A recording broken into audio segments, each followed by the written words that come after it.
محمد نبینا بنور ہدینا۔ السلام علیکم ورحمۃ اللہ وبرکاتہ۔ بچپن سے ہی تربیت۔ بسم اللہ الرحمن الرحیم۔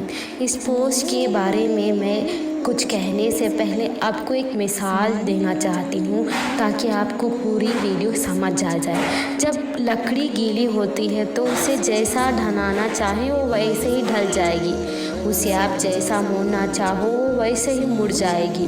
لیکن جب لکڑی سوکھ جائے اور وقت گزر جائے تو اب یہ سخت ہارڈ ہو جائے گی۔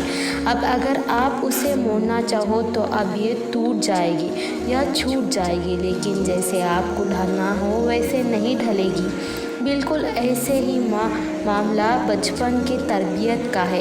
اب اپنی ہی مثال لیجیے۔ آج اگر آپ سے پوچھا جائے کہ کل یا پرسوں کیا کھایا تھا، ہمیں جلدی یاد نہیں آتا، لیکن بچپن میں ہمیں کیا کیا کیا، ہمیں کیا کیا برابر یاد ہوتا ہے۔ ایسے کیوں؟ کیونکہ یہ بچپن کی ذہن کی ابزرو کرنے کی جو طاقت ہوتی ہے اور اسے ہمیشہ یاد رکھنے کی جو صلاحیت ہوتی ہے، یہ زندگی اور کسی عمر میں اتنی نہیں ہوتی۔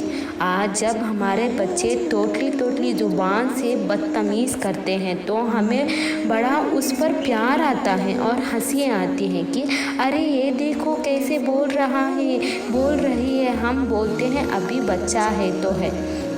سب سے بڑی غلطی یہاں پر انسان آج کا مسلمان کر رہے ہیں۔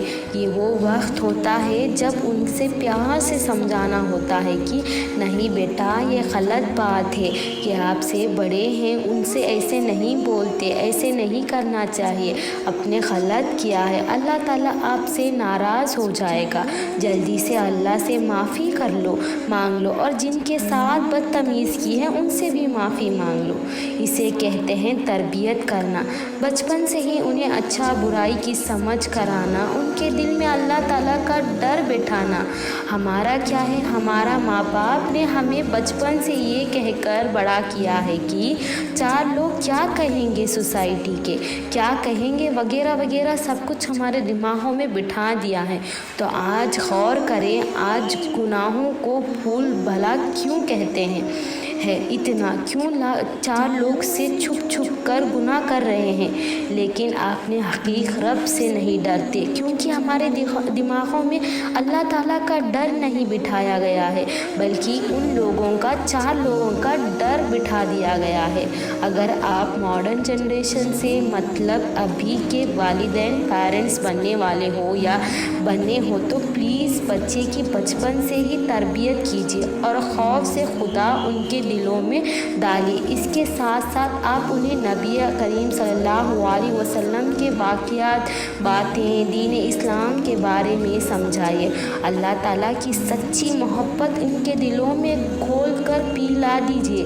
سرکار محمد صلی اللہ علیہ وسلم کی سنتوں کا ادا کرنے والا انہیں بنانے، ان کی محبت ان کے دلوں میں ڈالیے۔ یہ سب باپ سے زیادہ ماں کے ہاتھ میں ہے، کیونکہ باپ سے زیادہ بچہ ماں کے ہاتھ میں رہتا ہے۔ تو بچے کی تربیت کا 70% یا 75% ماں کے ہاتھ میں ہی ہوتا ہے۔ اس لیے ماں کو بچپن کا پہلا اسکول، پہلا مدرسہ، پہلی ٹیچر بھی کہا گیا ہے۔ اور آج کل کی ماؤں کے ایسے حالت ہیں کہ دن رات سوشل میڈیا پر میوزک سنتے ہیں، گھنٹے منظر دیکھتے ہیں، یعنی کہ ویڈیوز دیکھتے ہیں، تو بچے بھی ناچتے کودتے نظر آتے ہیں۔ اتنے سے بچے سڑکوں میں یعنی کہ روڈوں پہ ناچتے ہوتے ہیں، اللہ اسے دیکھ کر گھر والے بڑے خوش ہوتے ہیں، حالانکہ یہ وہ وقت ہوتا ہے جب انہیں سمجھانا ہوتا ہے کہ یہ غلط ہے، ناچنا گانا یہ ہمارے دین اسلام میں منع ہے، اسے کرنے سے اللہ اور ان کے رسول ناراض ہوتے ہیں۔ لیکن اللہ کی پناہ ہمارے یہاں اس کے بالکل اپوزٹ ہوتا ہے۔ بچپن پر پیسے لٹاتے جاتے ہیں، جیسے کہ ان سے بہت نیک کام کیا اور وہ نہا سے دماغ سے اسے لگتا ہوگا کہ اچھا کام ہے اور یہاں سے شروع ہوتی ہے اس کی آخرت برباد ہونا۔ اللہ اکبر۔ پلیز اگر آپ اس سے ویڈیو پڑھ رہے ہیں اور آپ کے سامنے ایسی کوئی چیز ہو رہی ہے تو اسے روکیں اور دین اسلام کو برباد ہونے سے بچائیے۔ اسلام ایسے ویسے مذہب نہیں، ہمارے نبی کریم صلی اللہ علیہ وسلم اکرم اور بھی بہت سے اللہ کے بندوں کا خون پسینے سے آباد ہوا ہے یہ دین۔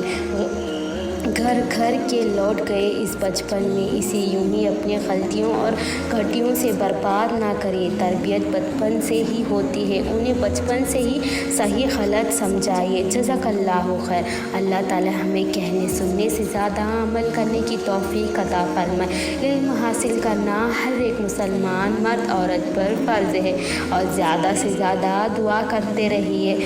جزاک اللہ خیر۔